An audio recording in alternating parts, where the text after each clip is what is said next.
I'm here in the southeastern corner of southeast Michigan, here to check out the communities of Dundee and Milan. Hey everyone, Scott the Scott Man, and welcome. It is a beautiful day here in Michigan. It's the middle of February and we have a little bit of a warm spell right now, so it feels great to be out in the sunshine, and we're going to be exploring Dundee and Milan today. So we're going to start off here in Dundee, check out the little downtown area, get some lunch, check out some of the history of Dundee, and then head up to Milan and we'll explore that city as well and check out some cool sights there. So as you can see, Dundee has a very nice little small downtown area. It's located just not even a mile east of US Highway 23, so it's a nice little stop off the freeway going between Ann Arbor and Northwest Ohio. Dundee was settled back in 1824 by Riley Ingersoll. It was named Dundee by Ebenezer Dustin after Dundee, Scotland, which happened to be his hometown. In 1832, a turnpike was constructed through Dundee, as well as a toll bridge made of lumber, which was constructed over the River Raisin.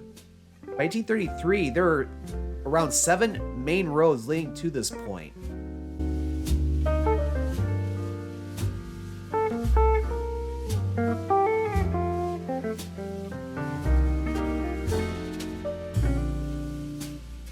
And over here we have the River Raisin. It's a beautiful river which flows through the village of Dundee, and it continues its way east toward Monroe before emptying out into Lake Erie. On a beautiful day like today, it's a great place just to sit down and enjoy the weather.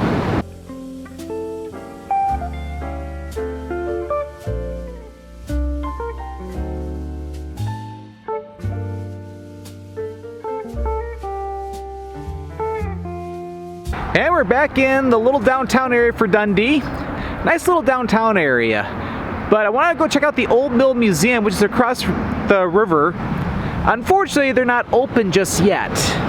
Because yeah, it's supposed to have a lot of great history over there, so I want to check that out. But I'm starting to get a little hungry anyway, so let's go get some lunch. And I found the place. This is River's Edge Pizza Pub and Grill. As a matter of fact, 10 years ago, I filmed a video here in Dundee, but it was with really old and not so good quality.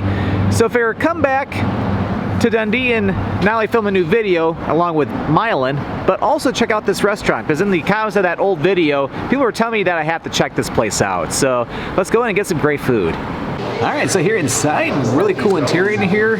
Got this nice pub-like atmosphere in here.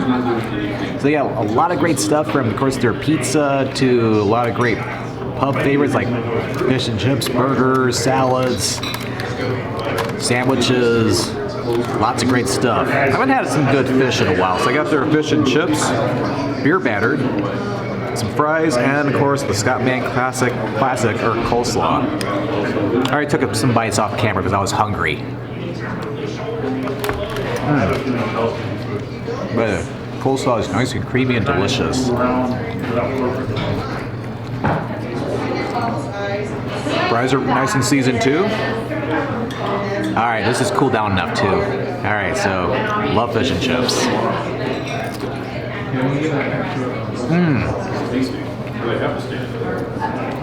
These are good. Not too tough, they're cooked perfectly. Amazing fish. That food is really good. Really enjoyed those fish and chips. And what's really cool is that for the 2-piece fish and chips, I spent less than $10 on that. In these days, that's a bargain. We have good stuff. Alright, so let's head over to the Old Mill Museum next across the river, as well as Wolverine Park.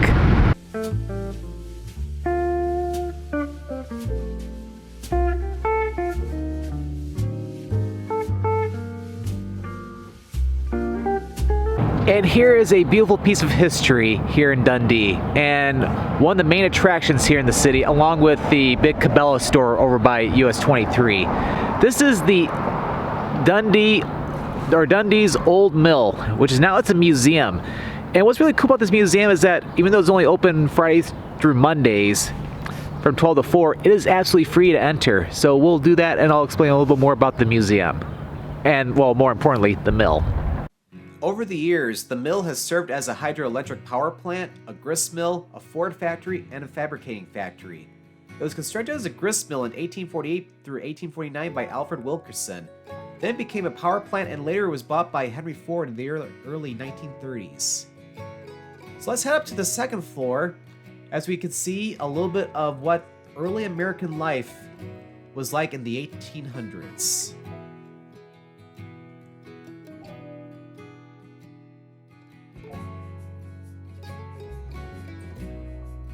And then finally up to the third floor, we got a lot of different farm tools as well as some different exhibits about the Native American living, and also some different exhibits about the early Dundee area businesses.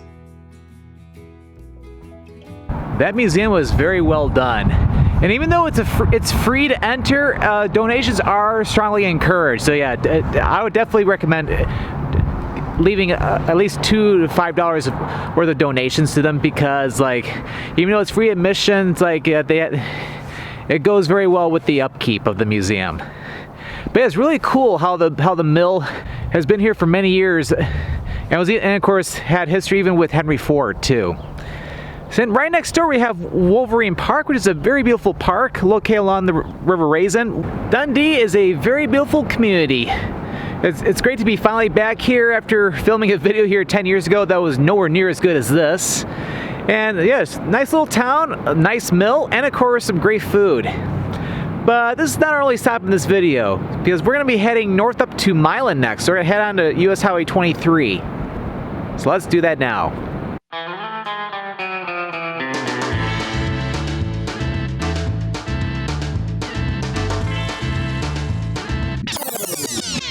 Okay, I can't do a video of Dundee with Milan without stopping at Cabela's. I'm not going to go inside or anything, but if this is Cabela's, which is a big outdoor store,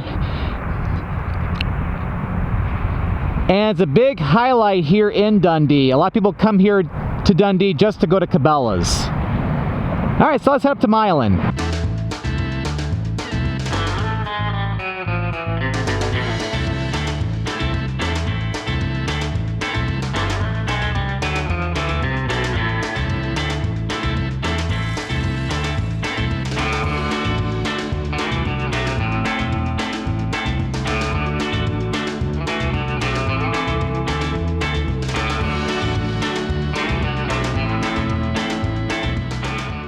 And we have made it to the city of Milan. What's really cool about Milan is that it is in both Monroe and Washtenaw County. So we're about maybe like 10 miles or approximately to the northwest of Dundee. And compared to Dundee, Milan is a little bit larger. Has a bigger downtown area, and there's even a nice park that we'll check out, and also some cool historic buildings we'll see here too. So let's do that. Milan was settled in 1831 by John Marvin, who built a log cabin and a general store. It was originally called Farmersville due to the settlement being mostly agricultural. 3 years later, in 1834, the town was renamed Woodard Mills after David A. Woodard became the second postmaster. It was also renamed later to Tolenville, and then finally became Milan. As a matter of fact, Milan is one of the less than 30 communities in Michigan to be recognized as a part of the Michigan Main Street program.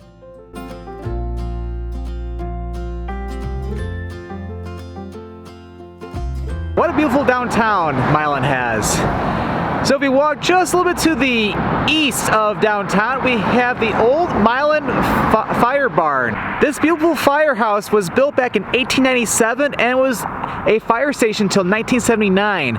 And one cool thing is that it even housed a 1938 Ford fire engine, which was traded by Henry Ford for a 1926 Model T fire truck.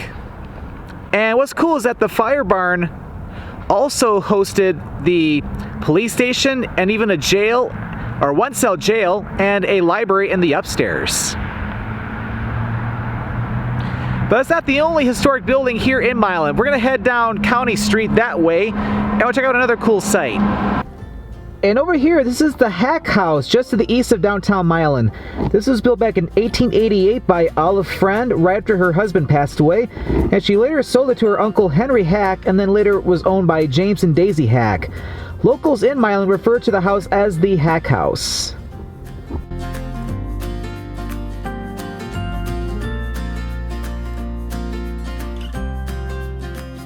And last but not least, we have Wilson Park. We're back here in downtown Milan. It's a beautiful park located just to the south of the main downtown business district, and got a lot of picnic areas, a playground for the kids, and Also, there's even a disc golf course here too.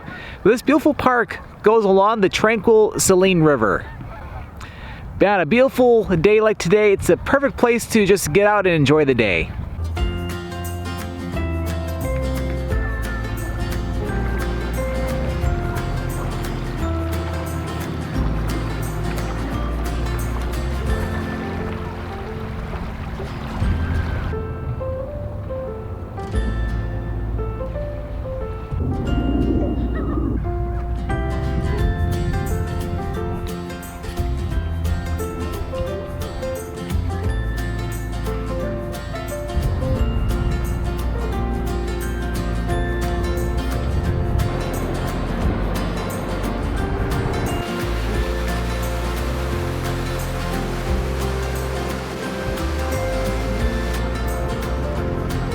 And we're finishing off here at Ford Lake, and this is very, very beautiful, especially on a beautiful sunny day like today. Milan is a very nice small city. I really enjoy checking it out. But I've had such a great time checking out both Dundee and Milan today. They're both beautiful communities here in southeast Michigan. Well, I hope you enjoyed this video here in Dundee and Milan. If you enjoyed this video, be sure to click that subscribe button to come along and join for the adventure, and don't forget to click that notification bell so that you know when a new video goes live. Well, thank you for watching, and this is Scott of the Scott Band signing out from Milan, Michigan.